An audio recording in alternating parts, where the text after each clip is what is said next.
This is the Art Marketing Minute with Eric Rhoads, author of the Amazon best-selling book, Make More Money Selling Your Art. In the Marketing Minute, we answer your questions to help your art career. Brought to you by artmarketing.com, the place to go to learn more about marketing. Now, here's your host, Art Magazine publisher, Eric Rhoads. Thank you, Jim Kipping, and thank you for joining us today. I am here. My goal is to eliminate the idea of the starving artist. So let's get right to today's questions. Today, both questions come from a listener named David Cruz, whose first question is, at what point in an artist's career do you suggest they try advertising to reach potential buyers? Is it effective for artists still trying to establish themselves, or is it better left to more well-established artists? Well, David, it starts by being ready. And what I mean by that is your work has to be developed and strong enough to sell, and you have to be able to do consistent enough paintings so that your paintings are all pretty much consistent with one another, so you have more winners than losers.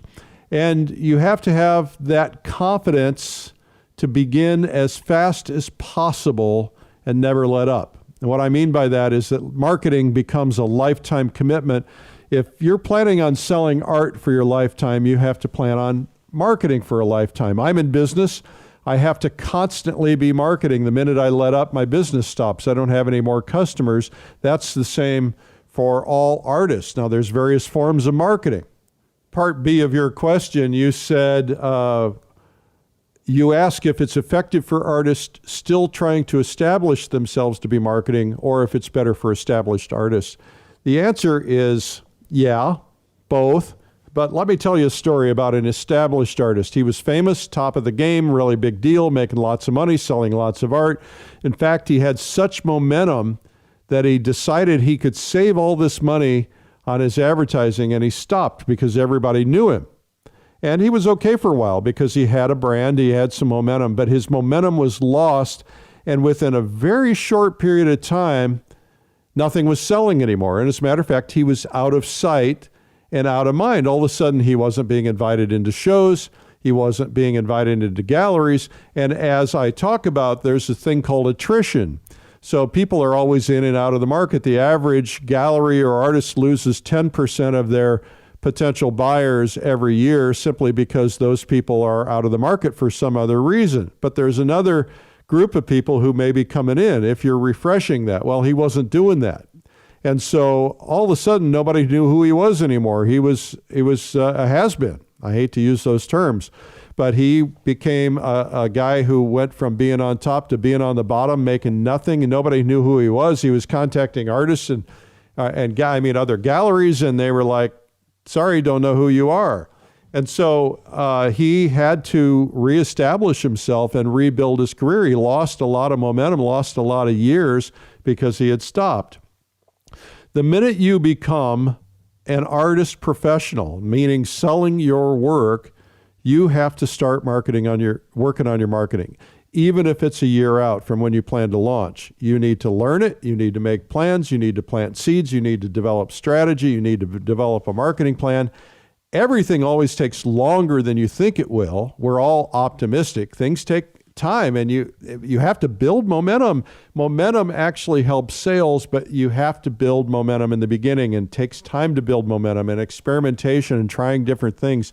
Marketing is a lifetime commitment.